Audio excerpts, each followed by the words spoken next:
ટકાવારી માતાજી અવાજ થોડોક જોરથી બોલો. ટકાવારી માતાજી ના તરફથી સમૂહ લગ્ન હોવાને લીધે આયોજન સારું છે. સ્વયંસેવકો સારા છે. સાતમો સમૂહ લગ્ન કરવા જઈ રહ્યા છે. એમાં આપણા ભાઈ આવ્યા. તમે ભાઈ ક્યાંથી આવ્યા? ઘણી મહેનત અફઘાનિસ્તાનથી આમના પાડોશી એમ ને. હા ઈ.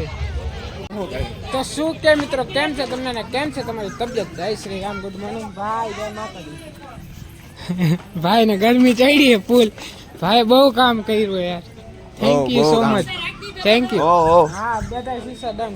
હવે અત્યારમાં તો કામ બમ થોડું પતાવ્યું ને અત્યારે કમ્પ્લીટ થઈ ગયા, રેડી. આજનો લુક થોડો બ્લેક પેન્ટ, વ્હાઈટ શર્ટ ને મોજડી. જોકે આ કાલે જ પહેર્યા હતા, પણ આ ઈ વસ્તુ નથી, આ વસ્તુ અલગ છે, ઈ વસ્તુ અલગ છે, બે જોડી અલગ છે. હા બાપુ નાઈ ડાન કમ્પ્લીટ ડન. હાલો બાપુ તમે નાઈ લીધું કમ્પ્લીટ? નાવા ભેગા થાવ ને યાર, મોડું થાય. હાલો તો હવે મળીએ નિરાંતે.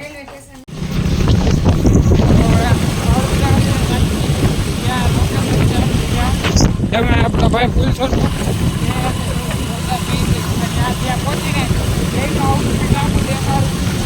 અત્યારે મારો અવાજ કદાચ સરખો નહીં આવતો હોય. મારો અવાજ આજે ખરાબ થઈ ગયો. કાલે રાતે રાડું પાડી. હાલો જ્યાં જવાનું ત્યાં ભેગા થાય ડાયરેક્ટ જ્યાં પહોંચવાનું છે ત્યાં પહોંચી ગયા. આ ગાડી જાય તો આ લોકેશન છે. આપણે અહીંયા અંદર જાસીને જીજીને પહોંચી ગયા. આપણે જવાનું બાકી. એમાં આપણો ભાઈ મારા જીજુ ને અંદર પહોંચી ગયા. એને કાંઈક કામ પડ્યું છે મારું, તો અહીંયા જાય પછી ખબર શું છે. હાલો ડાયરેક્ટ જીજુ ભેગા થાય. ઓહો ભાઈ સાહેબ ડેકોરેશન હે શું કીધું? એના ભાઈ ની કઈ પપ્પા હલે ભાઈ હાલો ઓલા શું કહેવાય જીજુ આ જવતર કોણ મોમવાનું એ વડોદરા પર ફોટો પાડી લે પછી તસદાર છે. વીજી ચાલુ છે. જીજુ બોલો ભાઈ, કેવું કે ડેકોરેશન? સારામાં સારું છે. ટકાવારી માતાજી અવાજ થોડોક જોરથી બોલો. ટકાવારી માતાજી ના તરફથી સમૂહ લગ્ન હોવાને લીધે આયોજન સારું છે. સ્વયંસેવકો સારા છે. સાતમો સમૂહ લગ્ન કરવા જઈ રહ્યા છે. એમાં આપણા ભાઈ આવ્યા. તમે ભાઈ ક્યાંથી આવ્યા? ઘણી મહેનત અફઘાનિસ્તાનથી આમના પાડોશી એમ ને.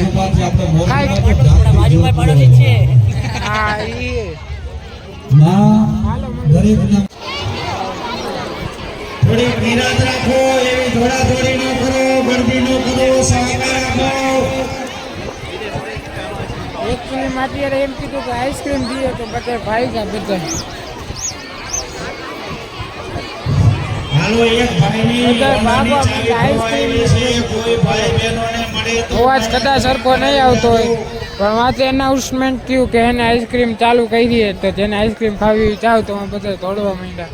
એક આયા થાકી પડ્યો છે, કાઈ પણ ઓળખાણ આપીને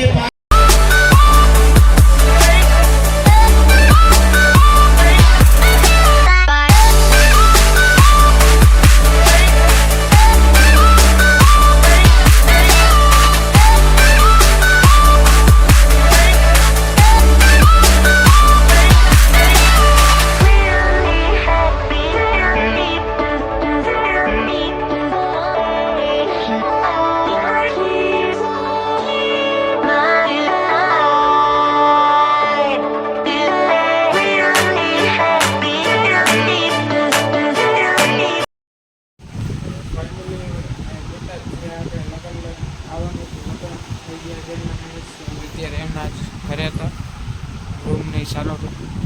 તો આજના માટે આટલું જ. આજે પણ દાદુ મેં શૂટ ના કરી શક્યો, એમની કામમાં જ એટલો વ્યસ્ત હતો. એમાં મારો અવાજ બેસી ગયો, રાડું નાખું. તો આજના માટે આટલું જ. મારી નેક્સ્ટ વિડીયોમાં thank you so much for watching. Like, comment, share, subscribe.